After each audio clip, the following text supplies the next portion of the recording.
Hey guys, welcome back. My name is Liz. I am the owner of the Hive Vintage, and I just wanted to get on for a little bit because I haven't seen you guys, or you haven't seen me in a while, and talk about what's going on with the business. You may hear my fish tank and you may hear my husband snoring, but that's because I have a lot of kids and they're all asleep, and I finally have a chance to sit down and tell you what's going on. So the High Vintage, if you don't know already, is a vintage clothing operation out of Miami, Florida. And what we do is we sell vintage clothing to people online. So I sell through like eBay, Etsy, Mercari, Poshmark, Grailed, Kitizen, Depop, Tradesy, and I got some really kind of very cool things happening in the future. So I had come across, if you may know her, if you're a reseller or a fashion reseller online, you would probably have heard of Denali from El Ducho Thrifts. And she did these series of videos, and she's doing these series of videos of just her sitting in her car after she grabs her coffee before work. And she has a warehouse and the whole thing. And I was like, these videos are probably the best videos that, or for me anyway, the best for me that she's put out. And they're so casual. And it really put things in perspective for me about video making and what it is that I need to be doing too. So we'll have these little kind of coffee chat videos. I want you to know I've sat down to do this video no less than like 10 times. Yesterday I was in my car while the baby was sleeping on my way to pick up my husband, and I was like, oh, no, I'll do it now. The kids were not having it. Lord forbid mom should be alone. And then 4 o'clock this morning I go to start a video too, because I get up super early to work while the kids are still sleeping. And nope, the baby woke up. He wanted his milk. So, you know, my coffee got cold. I reheated my coffee like 6 times today. But I'm here. And I'm here. Oh. So, let's talk. As far as videos that you guys can expect moving forward, we're definitely going to be doing these kind of coffee chat ones. If you guys have like questions and comments, this is when I'll address those. The video that I did with Vendu, or it's not with them because it's not like they, asked me to do it or anything. It's something I did on my own about how I list on Vendu.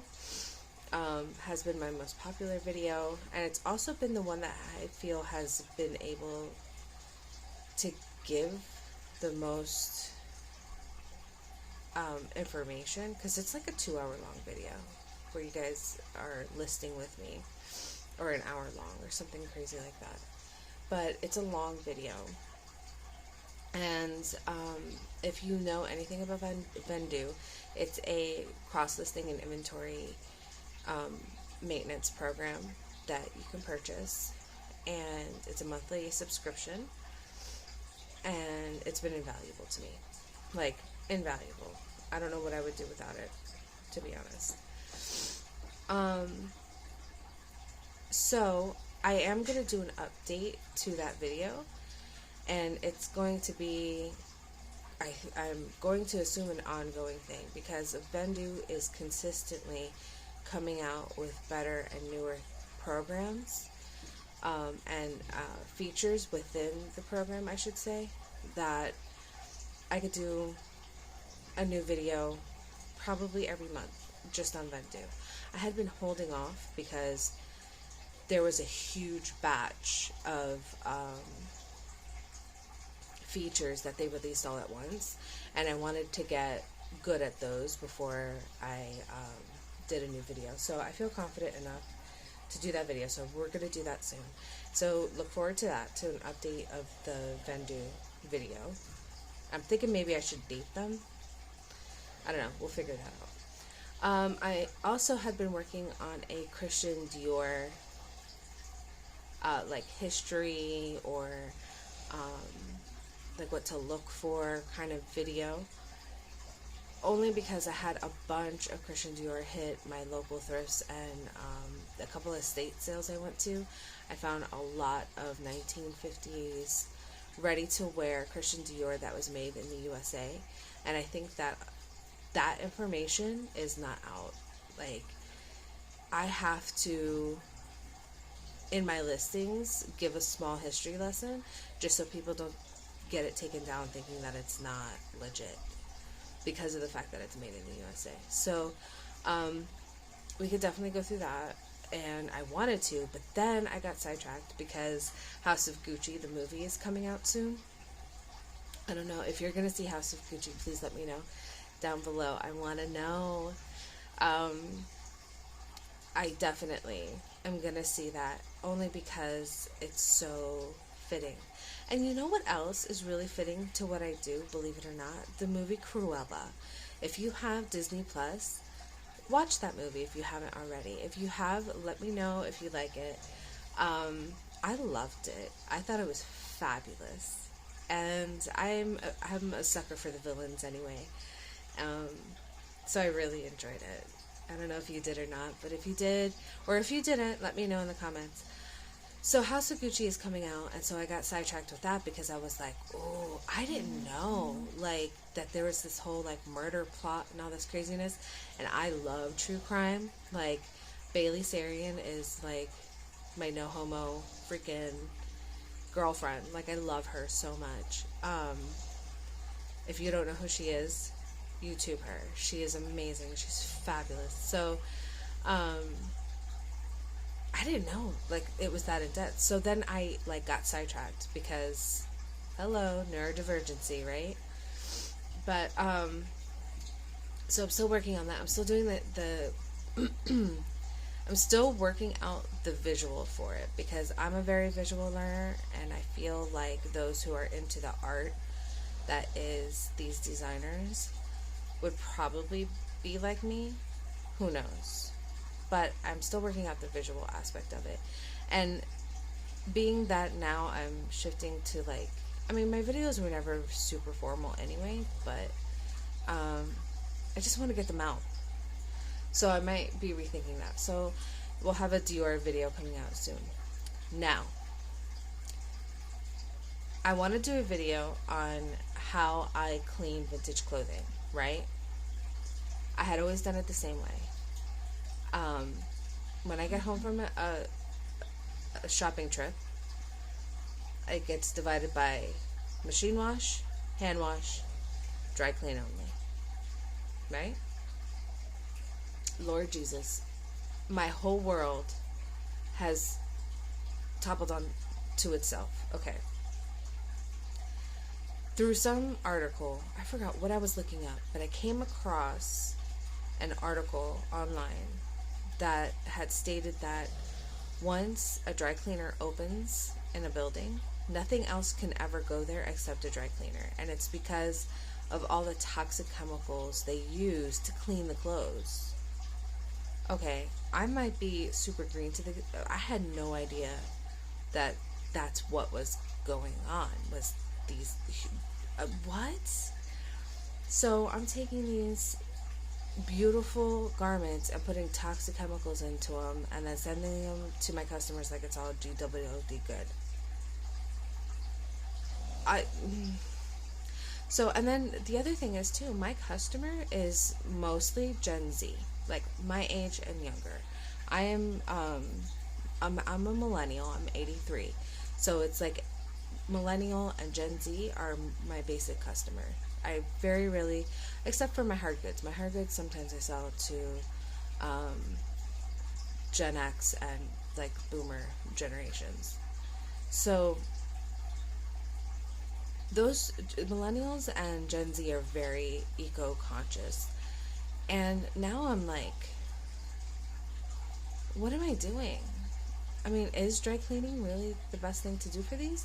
And then, okay, so I had been hand washing, which I mean is whatever, hand washing. I hand wash it OxiClean, which isn't, you know, anything crazy. And sodium bicarbonate is basically what you'll find in like retro soap. I think it's called a retro wash. And it's just basic soap. It's soap. Not a big deal. But sodium bicarbonate is probably in everything you wash your body with. So, I have been experimenting with those, and I prefer OxiClean just because I don't know, I feel like it works better. I don't know. But I had noticed I'm starting to get these like little cuts on my hand, and it's from the OxiClean. So is that really the best way to go about it? I don't know. And then I had a market. So I live in South Florida, where it's super humid, and I had a market that was just kind of like a trial run. As you know, my other business is it's a lowrider and motorcycle custom paint shop. It's my husband's business, and I just help him run it, right? So we have connections over at the Peterson's Harley Davidson here in South Florida, and they were having like an event. They have events constantly. So I asked to be a vendor, and they were like, yeah, absolutely, no problem. So I set up my tent and everything because I want to be doing the antique markets. I want to sell and build up a local customer base. So when I open my brick and mortar store, which is the end goal, I will already have a customer base. I don't have to like start from scratch.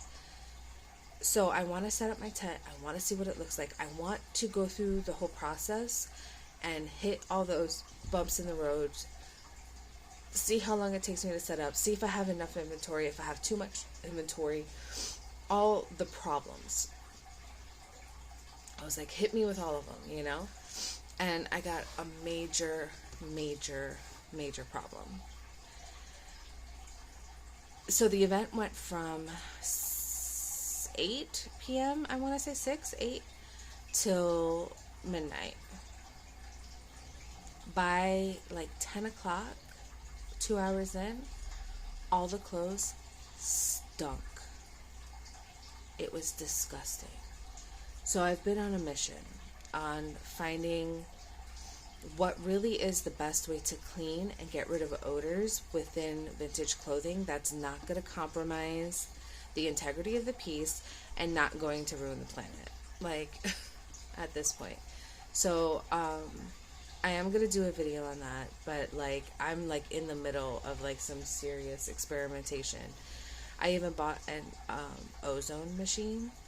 If you're not familiar with that is, so tying back to my love of crew chime, did I say crew crime?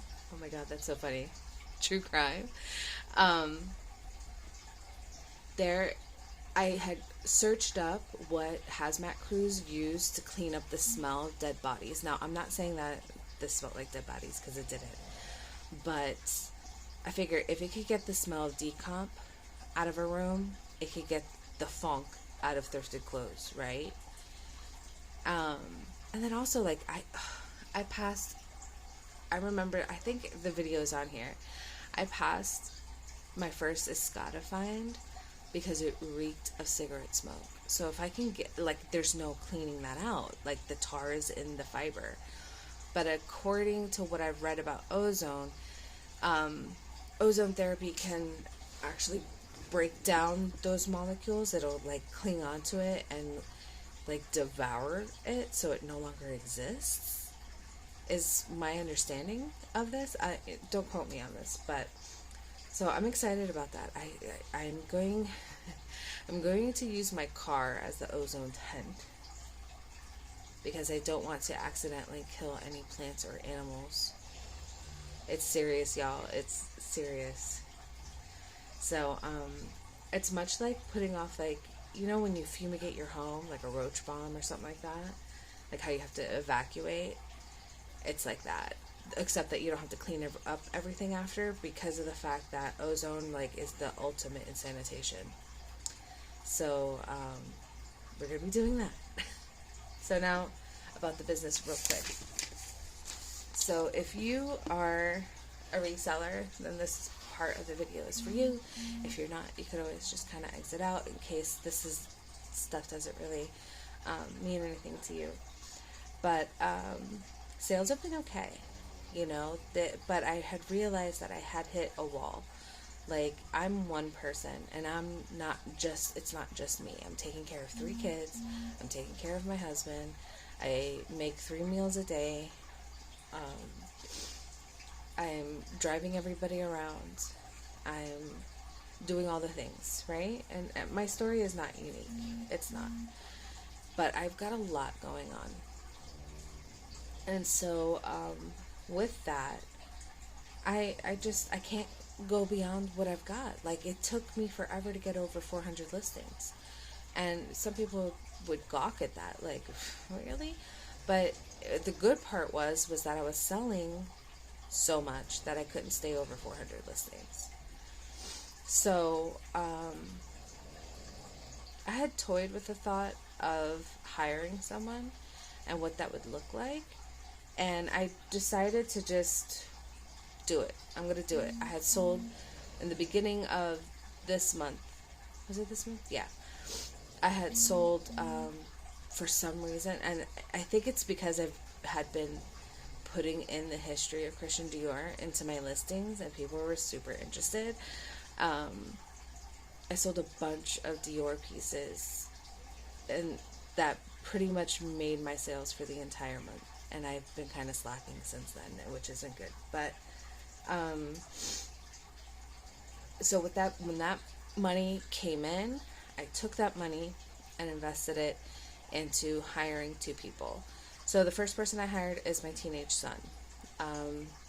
Although if it wasn't my teenage son that I hired, this is how I was going to go about doing it. I live in a neighborhood where there's tons of kids around. I was going to go out, find myself someone to come over and do this job. So this job is basically, they measure everything.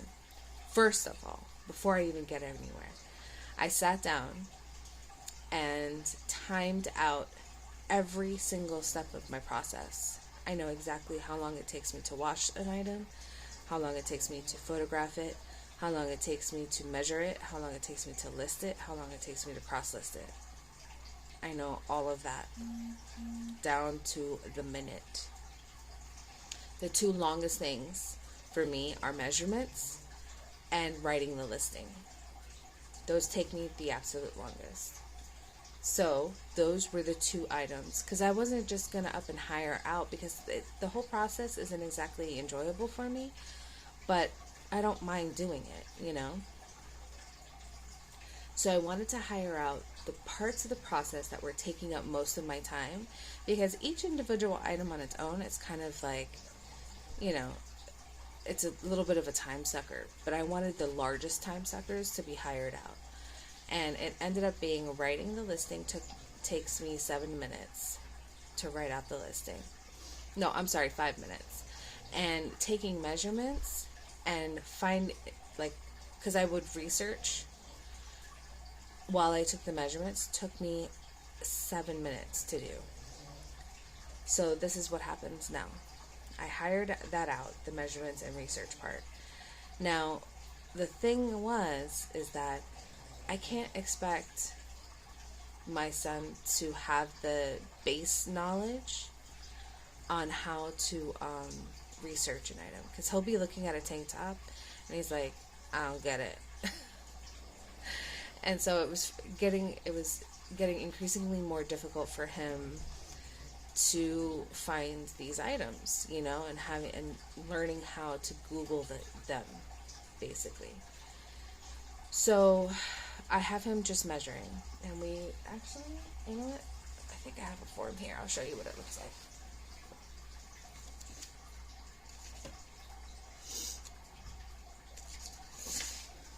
Okay.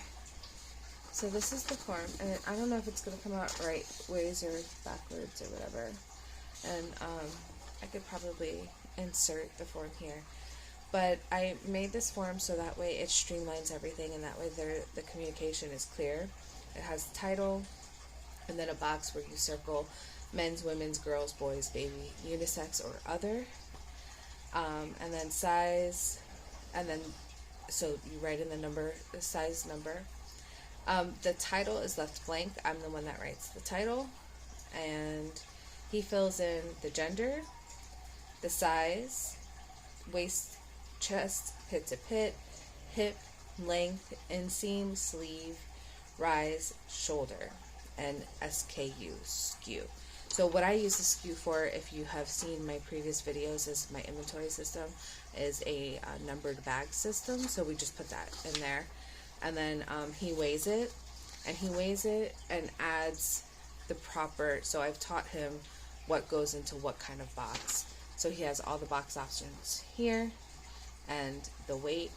And I had streamlined my shipping because it's just easier for me to just stick to, like, I know a t-shirt is gonna fit in this poly bag, and so on and so forth. So we had the size of the boxes, the weight, and then whether or not it fits into a padded flat rate. So this is part of my shipping experiment now, is whether or not padded flat rates are a good deal.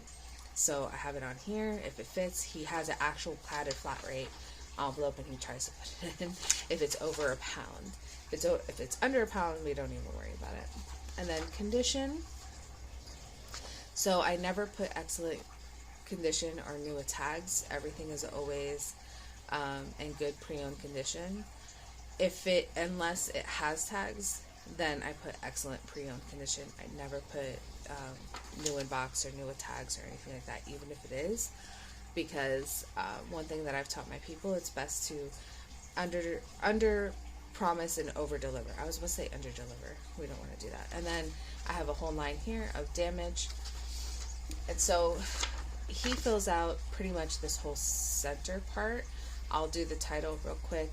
I'll fill out asking price and original MSRP, and that really, like, I had wanted him to do that because that was part of the 7 minutes, but he just wasn't finding the proper information fast enough to make it worth it. Like, I could just, it's a quick search for me. And a majority of the stuff that I have, I don't want to say I've become an expert, because I'm not an expert. I'm very far from it, but I'm learning, and I want you to learn with me. But a majority of the stuff I had already either kind of ran comps on, or I know what it is I'm looking at, so it's not like I have to do super in-depth research. And then, so I'll fill in asking price, original MSRP, and title, and then this gets photographed along with the item. So what he'll do is I'll have a pile of inventory for him to process. He measures the item, writes it all down. These just came out of the printer, as you can see. I just leaned over out of the printer, but we punch a hole in this. I have like those group hole punchers. We punch a hole, and after he measures it and fills it out, he puts it on the hanger, and it gets hung on my rack that's near my photography area. So that's what we're doing there. It takes him about, and I'm paying him per item. I'm paying him, I was giving him $20 per stack of 25. So he gets through a stack of 25 items in about an hour and a half or so. So he's getting paid around like $13, $14, $15 an hour. However, because I had taken the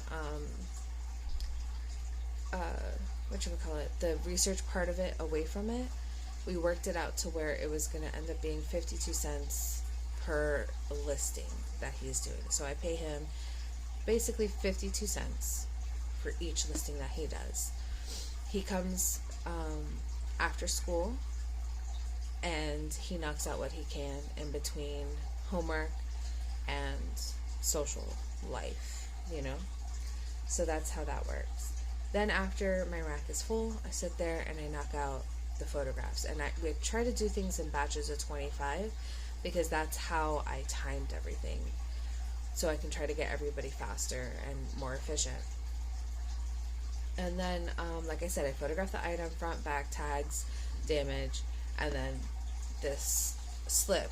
I photograph everything on my camera. I have a Canon, and that just works best for me because it's the most consistent, and that way I have a backup system too. So like if God forbid something should happen to my phone, which is possible because all the kids are on my phone all the time, I have my camera. If something were to happen to my camera, I have my phone. So there's a backup there. I upload everything onto Vendoo, and then my virtual assistant goes into my Vendoo and writes the listing for me. She will tweak the title, and she sees everything in the photograph, you know. She will, and I'll show you when we do the Vendoo video exactly how it works out, that we have a system to where I see what she wrote and what she hasn't. So anything with a title I know is ready to be published. She rewrites the title according to SEO. I hired someone that had a bachelor's degree in online marketing, and she has a master's in business. So she will do all that for me, and then I go in and publish the listing once it's been approved, and I make any tweaks. You know, she doesn't have hardly any like grammatical errors. It's always just been like, oh, try this category instead of that category kind of thing. But other than that, it's been really, really good. So the nitty-gritty details of that is that I hired her off of Upwork. She is from the Philippines, and I paid her what her asking price was, which I cannot divulge because of contracts, but it's a lot less than you think it's going to be. A lot less. In the 3 weeks that she's worked for me, I've paid her a total of, I think, $130 in the last 3 weeks, and I've listed who knows how much. I want to say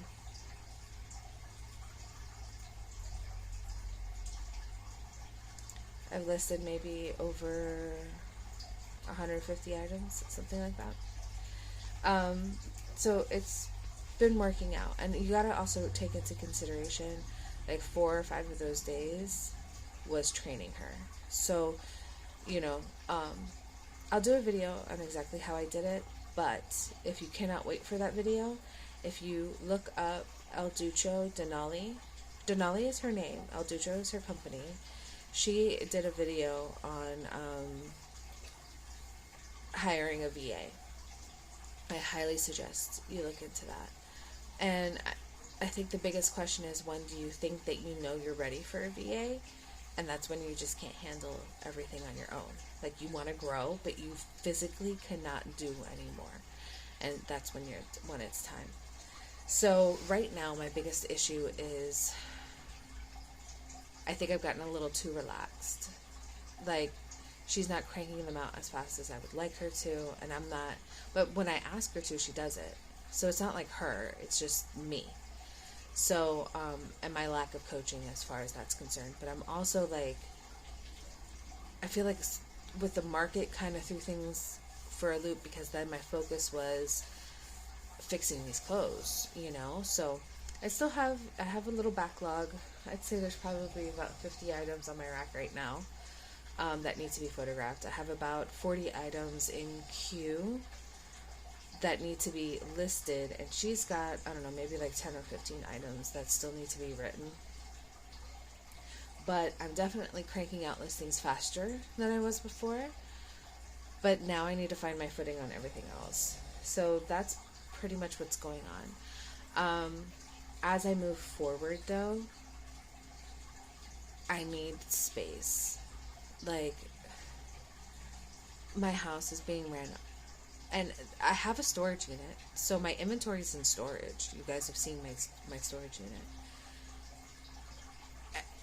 And just, I don't know. It's just, I feel like I'm suffocating and stuff. And it's all good stuff, but we live in a really small home. I think our house is a total of 800 square feet. There's 5 of us living in here. And I can't be running a resale business out of my home. So that's my next move, is getting like an office space where I can store my inventory and work at the same time. Not open to the public, nothing like that, but that's where I see myself going. So it's Thanksgiving. I need to go pick up my food in about half an hour.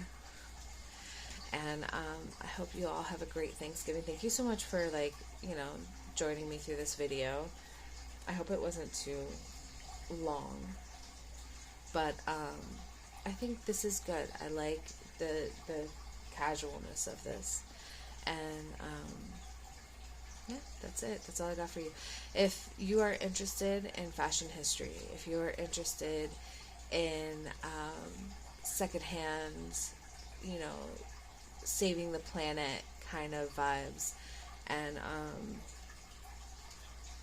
you're interested in my journey to opening a brick and mortar store completely debt free, then be sure to subscribe.